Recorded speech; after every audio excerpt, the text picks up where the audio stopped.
வணக்கம். உங்க மனசோட ரொம்ப ஆழத்துல ரொம்ப வருஷமா நீங்க யார்கிட்டயும் சொல்ல முடியாம உள்ளுக்குள்ளே அனுபவிச்சிட்டு இருக்கிற சில வலிகள், நீங்க செஞ்ச பெரிய பெரிய தியாகங்கள், இதையெல்லாம் ரொம்ப ஆழமா புரிஞ்சுக்க போற ஒரு சிறப்பான ஆத்மார்த்தமான பதிவுக்கு உங்களை நான் அன்போடு வரவேற்கிறேன். உங்க வலிகளை நீங்க யாருக்கும் அவ்வளோ எளிதா புரிய வைக்க முடியாதுங்க. ஏன்னா உங்க சிரிப்புக்கு பின்னாடி இருக்கிற அந்த கண்ணீரை இந்த உலகம் என்னைக்குமே கவனிச்சது கிடையாது.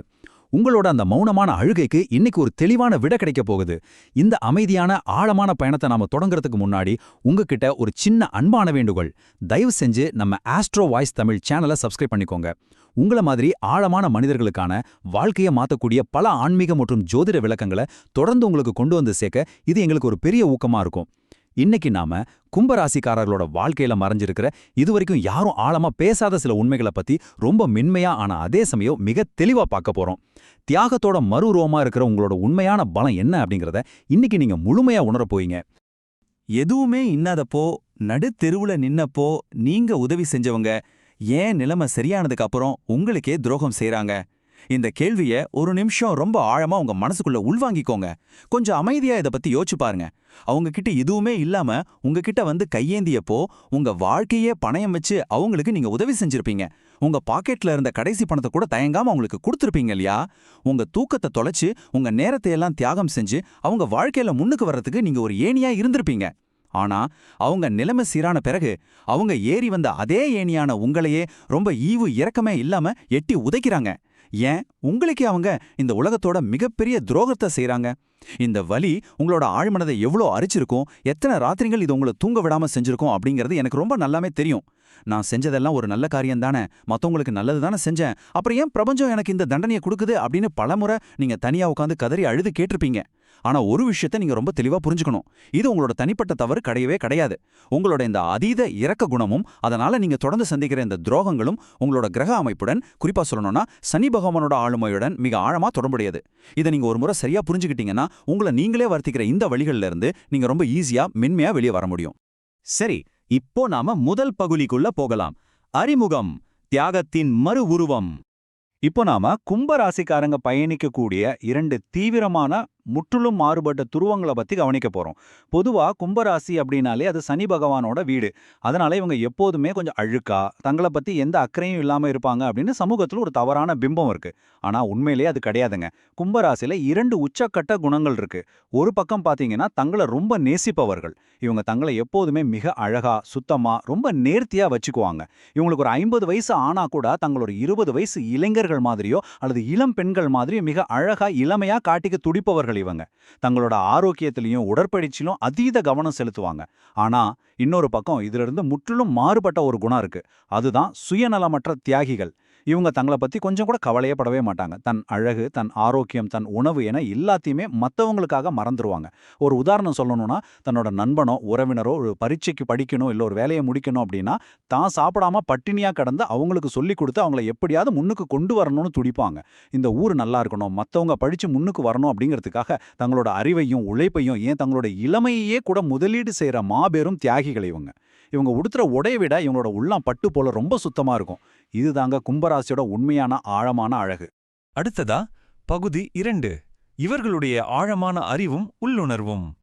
மாமன்னன் ராஜராஜ சோழன் பிறந்த சதயம் நட்சத்திரம் அடங்கிய ராசி இந்த கும்பராசி. அந்த ஒரு விஷயத்திலிருந்தே இவங்களோட அளப்பரிய அறிவாற்றலையும் ஆளுமையையும் நீங்க புரிஞ்சுக்க முடியும். இவங்க ரகசியங்களை ஈர்க்கும் ஒரு காந்தம் மாதிரி. யாரோ முன்பின் தெரியாத ஒரு 3ஆம் நபர் கூட பஸ்லயோ இல்ல ட்ரெயின்லயோ இவங்களை சந்திக்கும் போது பார்த்த உடனே ஒரு நம்பிக்கையில தங்களோட வாழ்க்கையோட மிகப்பெரிய ரகசியங்களை, சொந்த குடும்பத்துல கூட சொல்லாத ரகசியங்களை இவங்க கிட்ட கொட்டி தீர்ப்பாங்க. அந்த அளவுக்கு இவங்களுக்கு இயல்பாகவே மனிதர்களை படிக்கிற ஆற்றல் உண்டு. இது எல்லாத்துக்கும் மேல இவங்களுக்கு இயற்கையாகவே அமானுஷ்யங்களை உணரும் சக்தி, அதாவது இன்ட்யூஷன் பவர் மிக மிக அதிகம். ஒருத்தரோட முகத்தை பார்த்த உடனே, அவங்க கண்களை பார்த்த உடனே அவங்க நல்லவங்களா கெட்டவங்களா என்ன நோக்கத்துக்காக தங்களை நோக்கி வந்திருக்காங்கிறத நொடி பொழுதுல இவங்களால கண்டுபிடிச்சிட முடியும். ஒரு சின்ன ஆனா ரொம்ப ஆழமான உதாரணம் சொல்லணும்னா, இவங்களோட நெருக்கமான நண்பரோ உறவினரோ ஒரு புதிய நபரை இவங்களுக்கு அறிமுகம் செய்யறாங்கன்னு வச்சுக்குவோம். அது ஒரு பிசினஸ் பார்ட்னரா இருக்கலாம் அல்லது காதலன் காதலியா கூட இருக்கலாம். அந்த நபரை பார்த்த மாத்திரத்திலேயே கும்பராசிக்காரர்களோட உள்ளுணர்வு அவங்களுக்கு சொல்லும், இவன் சரியான ஆள் இல்ல, இவனால் உனக்கு ஆபத்து வரும் அப்படின்னு மிக துல்லியமா எச்சரிக்கும். ஆரம்பத்துல மற்றவங்க இதை நம்பவே மாட்டாங்க, இவங்கள சந்தேகப்படுவாங்க. ஆனா பல மாதங்கள் கழிச்சு பார்த்தா கும்பராசிக்காரங்க அன்னைக்கு என்ன சொன்னாங்களோ அது 100% உண்மையாகி இருக்கும். அவங்க எதிர்பார்த்தபடியே அந்த நபர் மிகப்பெரிய துரோகம் செஞ்சிருப்பார். இதனால தான் மனித மனங்களை ரொம்ப ஆழமா படிக்கிற கிரிமினாலஜி, சைக்காலஜி மற்றும் உண்மைகளை கண்டறியும் புலனாய்வுத் துறைகள்ல கும்பராசிக்காரங்க எப்பவுமே மிகச்சிறந்து விளங்குறாங்க. இப்போ பகுதி 3, மிகவும் கவனிக்க வேண்டிய ராசிகளும் உங்களுக்கு கிடைக்கிற துரோகங்களும். உறவுகள் அப்படின்னு வரும்போது நீங்க ரொம்ப ரொம்ப எச்சரிக்கையோடு மென்மையா கையாள வேண்டிய குறிப்பிட்ட 3 ராசிகள் இருக்கு. அந்த ராசிகள் என்னென்னா கடகம், சிம்மம் மற்றும் கன்னி. இப்போ உங்களுக்கு தோணலாம், ஏன் இந்த குறிப்பிட்ட ராசிக்காரங்க கிட்ட மட்டும் நான் கவனமா இருக்கணும் அப்படின்னு. இதுக்கான ஆழமான காரணம் என்னன்னா, கும்பராசியோட அடிப்படை குணத்துக்கும் இந்த ராசிகளோட குணத்துக்கும் இடையில உள்ள மிகப்பெரிய உளவியல் முரண்பாடு தான். கும்பராசியை பொறுத்த வரைக்கும் உங்களோட அன்பு அப்படிங்கிறது ஒரு எல்லையில்லாத பரந்த வானம் மாதிரி. நீங்க எல்லாரையுமே நேசிப்பீங்க, ஆனா யாருக்கும் எப்பவுமே அடிமையாக மாட்டீங்க. ஒரு விதமான பற்றற்ற ஆனா அதே சமயம் ரொம்ப ஆழமான அன்பை கொண்டவங்க நீங்க. ஆனா கடகம், சிம்மம் மாதிரியான ராசிகள் உறவுகள்ல ரொம்ப அதிக உரிமை கொண்டாடுற தன்மை கொண்டவங்க. நீ எனக்கு மட்டுமே சொந்தம் அப்படிங்கிற அவங்களோட ஆதிக்க உணர்வும், கன்னிராசியோட அந்த அதீத விமர்சன குணமும் கும்பராசியோட சுதந்திரமான ஆன்மாவே கொஞ்சம் மூச்சு திணற வச்சிடும். எதிரே இருப்பவங்க உங்களுக்கு வேணும்னு எந்த கெடுதலும் செய்ய மாட்டாங்க.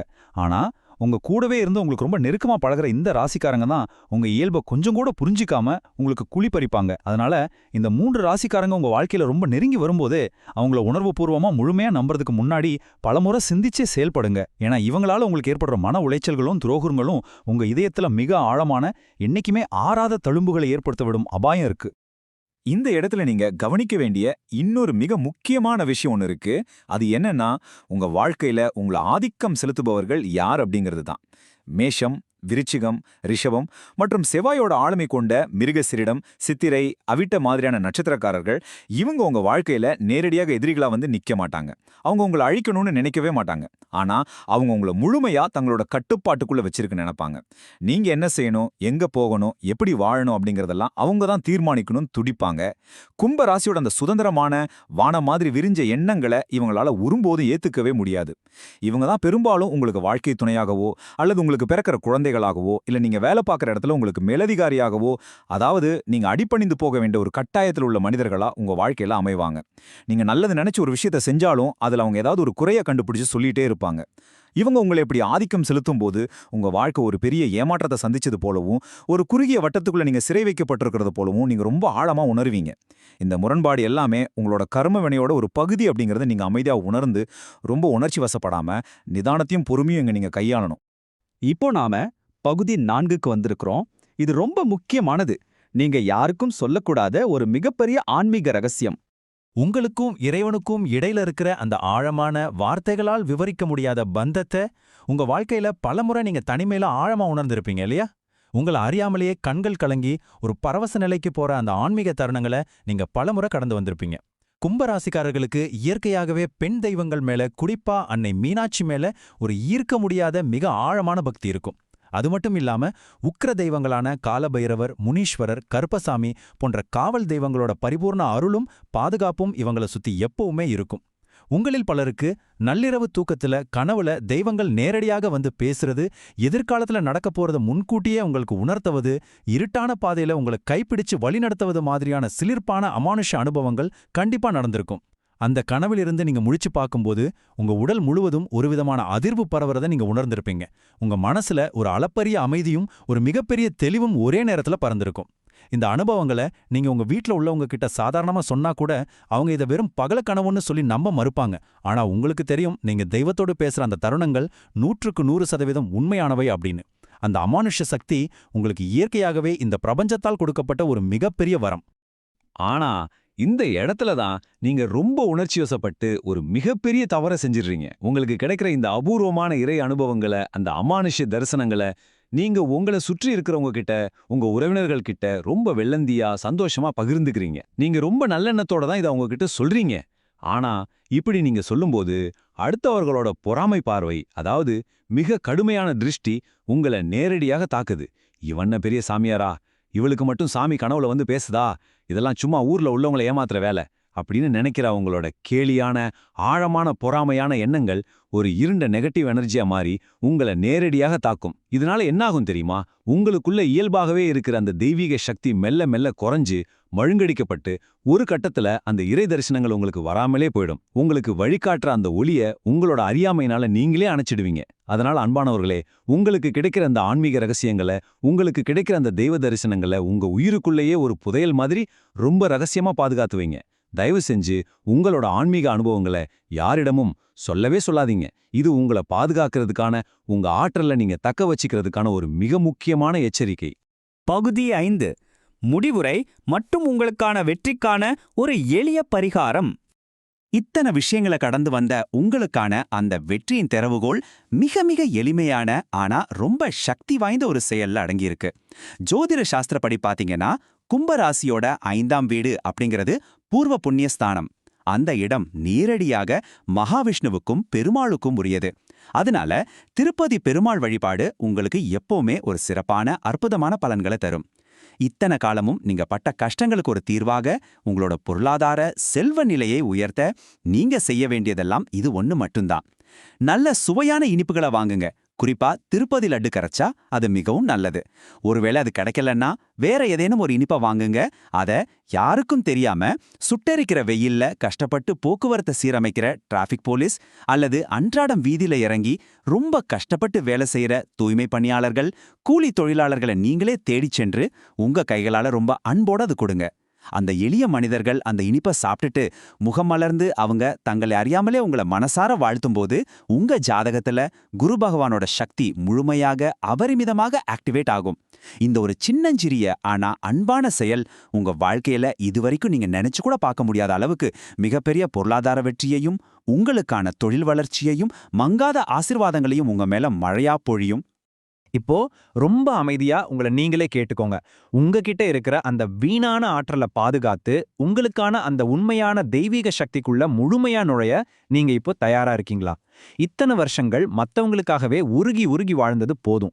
இனிமேலாவது உங்களோட உள்ளார்ந்த உள்ளுணர்வை முழுமையா நம்புங்க.